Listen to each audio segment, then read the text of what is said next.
memperhatikan Al-Quran itu sangat kemuliaannya buat kita.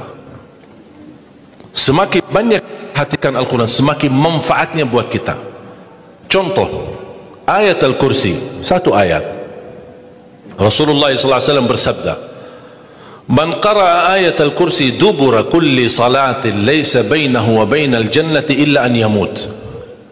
Barang siapa yang membaca ayat Al-Kursi setiap habis salat fardu, tidak ada sesuatu yang mampu menghalanginya masuk surga. Ayat Al-Kursi ini satu ayat menjaminkan kita masuk surga. Kalau satu ayat menjaminkan kita masuk surga, gimana suratul Baqarah seluruhnya?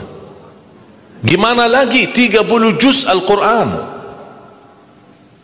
Kata Siti Aisyah radhiyallahu anha, jumlah tingkatan dalam surga Allah sesuai jumlah ayat Al-Quran. Oleh karena itu tidak ada yang lebih tinggi di dalam surga Allah daripada Ahlul Quran. Karena nanti Ahlul Quran ketika masuk surga, Allah suruh baca dan naik. Baca sebagaimana kamu baca di dunia, dan naik posisimu dan darjatmu di dalam surga. Baca naik terus, baca naik sampai bersama Nabi Muhammad di darjat yang tertinggi di dalam surga Allah.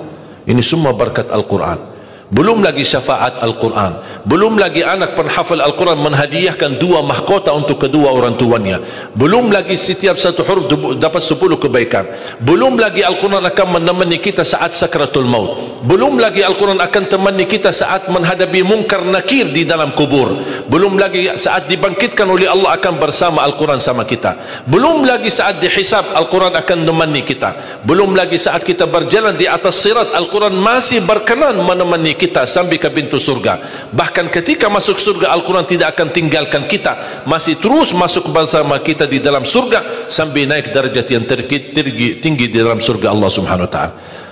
Kewajiban kita cuma satu, coba berapa panjang balasan Al-Quran sampai ke surga, tapi diminta cuma satu, berkenan menjadikan Al-Quran teman kita di dunia. Temanilah Al-Quran, akan Al-Quran berkenan temani kita sepanjang hayat, bahkan sepanjang perjalanan kita menuju surga. Itu kemuliaan Al-Quran. Cukup ada seorang ulama dari At-Tabi'in bernama Abdullah As-Sulami, Abu Abdurrahman Abdullah As-Sulami, Abdullah bin Habib As-Sulami. Ditanya, beliau 70 tahun mengajar Al-Quran. Ditanya, wahai imam, apa yang membuat kamu sabar sampai 70 tahun mengajar Al-Quran? Kata beliau, yang membuat aku sabar dan minat menjaga keistiqomahan, bersabda Rasulullah sallallahu alaihi wasallam, khairukum man ta'allama al-Qur'ana wa 'allamah, sebaik-baik manusia yang mempelajari Al-Quran dan mengajarnya. Itulah ingin saya menjadi orang yang baik bagi manusia, sebagaimana bersabda Rasul, itulah yang membuat saya sabar dalam mempelajari dan mengajar Al-Quran. Siapa yang tidak mau jadi manusia yang terbaik menurut Rasulullah sallallahu alaihi wasallam? Itulah bersama Al-Quran. Mohon maaf, siapa Ali Jabir? Hamba yang biasa, banyak kekurangannya, yang Allah anugerahkan kemuliaan bukan karena siapa-siapa, tapi karena Al-Quran. Dihormati, didepankan, dan semua orang penghafal Al-Quran, berapapun usianya, dihormati, didepankan, dimuliakan. Semua berkeinginan bisa bersalaman.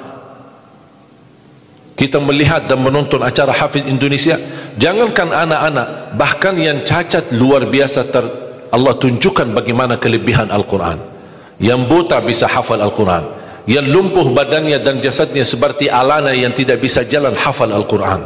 Naja yang luar biasa dahsyat, otaknya terganggu tapi bisa hafal Al-Quran. Dia tidak bisa baca, kasih Al-Quran suruh baca, dia tidak bisa baca. Tapi ditanya tes hafalannya, hafal. Berapa ayatnya? Hafal. Nomor berapa? Hafal. Kanan kiri hafal, atas bawah hafal. Allah menunjukkan kepada kita, Allah tidak akan melepaskan Al-Quran menjadi jaminan ditolong. Inna nahnu nazzalna dzikra wa inna lahu lahafizun. Kami telah menurunkan Al-Quran dan kami akan menjaganya. Di antara terjaga Al-Quran secara fisik, terjaga Al-Quran secara tulisan, terjaga Al-Quran secara suara, dan terjaga ahlul Quran, para penghafal Al-Quran. Oleh kerana itu jamaah sekalian, selalu saya mendorong masyarakat, kalau kaum muslimin muslimat di Indonesia merasa dirinya gagal menjadi penghafal Al-Quran, jangan putus asa, tetap masih anda bisa menjadi ahlul Quran. Ayo kita lipatkan diri kita melalui yang jadi saham atau saksi baik bagi kita di hadapan Allah, melalui infak kita, sedekah kita, zakat kita, wakaf kita, apa saja, supaya kita datang di hadapan Allah. Ya Allah, mohon maaf, saya belum bisa hafal Al-Quran, tapi hartaku menjadi saksi untuk membantu dan menolong Al-Quran dan binaan Al-Quran. Insya Allah termasuk ahlul Quran dan mendapatkan syafaatnya Al-Quran di hari kiamat, dan amalan itu menjadi sedekah jariah yang menalirkan pahalanya sampai hari kiamat. Semua harus bisa berjuang. Tidak boleh ada orang berkata saya tidak bisa hafal. Insya Allah anakmu bisa hafal. Kalau anakmu belum bisa hafal, insya Allah cucumu bisa hafal. Kalau itu pun tidak berhasil, insya Allah saham walaupun sedikit seikhlasnya bisa menjadi saksi baik. Infaknya, sedekahnya, ikhlasnya, zakatnya, wakafnya, semua bisa menjadi saksi baik. Karena kita mendapatkan sebuah kemuliaan Al-Quran. Al-Quran kitab suci yang tidak ada keraguan di dalamnya.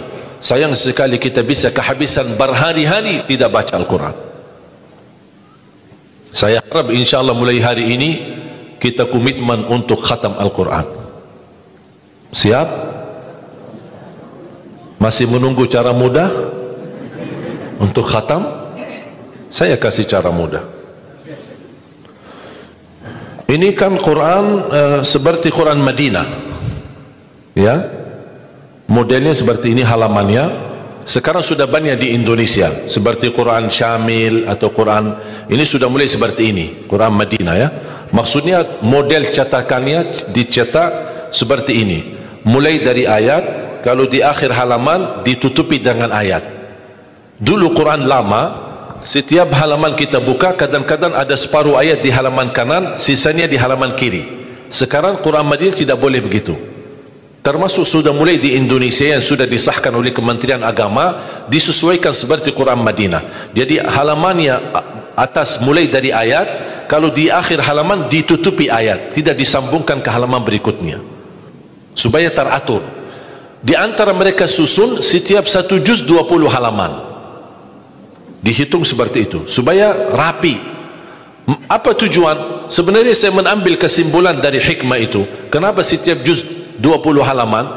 Ternyata saya bisa bentuk cara mudah mengkhatam Al-Quran. Setiap waktu salat baca 4 halaman, 4 kali 5 waktu 20, sudah khatam 1 juz. Jadi kalau khatam tidak harus sekaligus. Jangan habis ceramah anda posisi iman yang mulai naik, semangatnya luar biasa, pulang ke rumah baca Al-Quran 1 juz, besoknya masih semangat baca 2 juz, 3 juz dan seterusnya. Begitu menurun semangat tidak baca 1 tahun. Tidak boleh terlalu semangat, tetap semangat tapi diatur semangatnya. Standar 1 juz, tidak usah berlebih-lebihan. Jaga 1 juz, sedikit demi sedikit, istiqamah lebih baik daripada banyak tapi terputus. Dan itu bersabda Rasulullah SAW, khairul amali adwamahu wa inqal, sebaik-baik amal sedikit tetapi istiqamah daripada banyak tapi terputus. Makanya setiap waktu salat baca 4 halaman, 4 kali 5 sudah 20. Kira-kira cocok? Hah? Siap bu? Mau fikir dulu ya? Kira-kira mau nggak lebih mudah lagi? Masih mau lebih mudah lagi ya? Insya Allah masih ada, jangan khawatir, masih ada. Sebelum salat baca 2 halaman, habis salat baca lagi 2 halaman. Gimana kira-kira cocok? 2 halaman sebelum salat. Kalau 4 halaman sekaligus terlalu berat, tak apa-apa, bagi 2 halaman sebelum salat, 2 halaman sesudah salat. Jadi berapa? 4 dikali 5 waktu berapa jadi? 20, sudah khatam 1 juz. Kira-kira siap? 2 halaman, 1 kertas.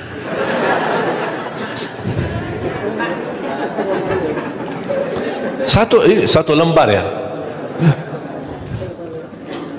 1 kertas, 1, cuma bola balik, masa keberatan, cuma 1.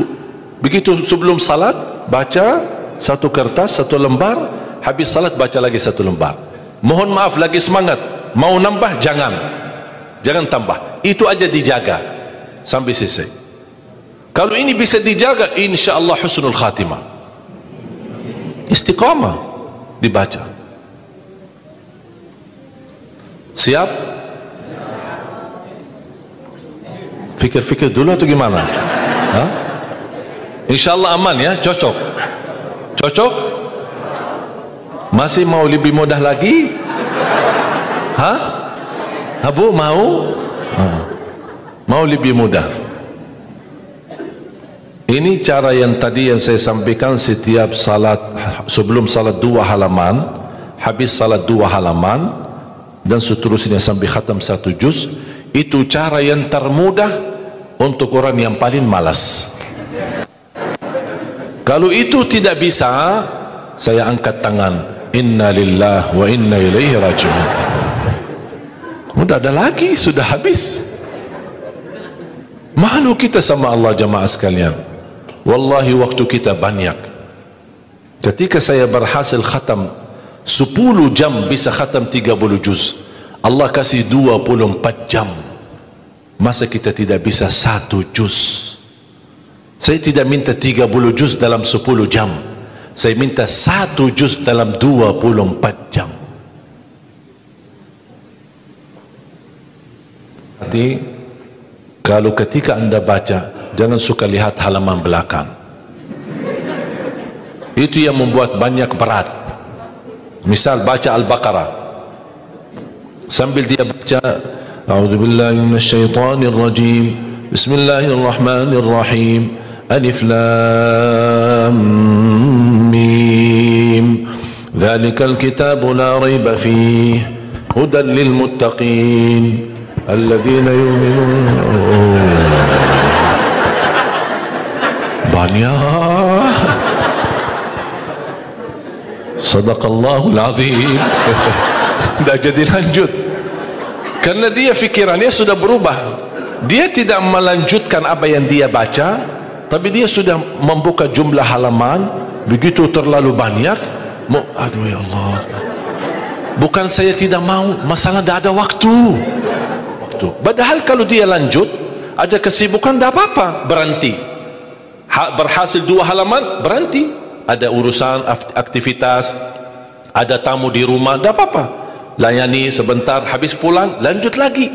Walaupun 1 halaman, walaupun separuh halaman, tidak apa-apa. Tunjukkan yang terbaik, walaupun itulah kemampuanmu. Tunjukkan, ya Allah mohon maaf, kemampuan saya cuma separuh halaman, tidak apa-apa. Allah senang apapun yang kita kasih, Allah senang asal istiqamah. Allah suka, Allah tidak minta yang banyak, Allah minta yang terbaik.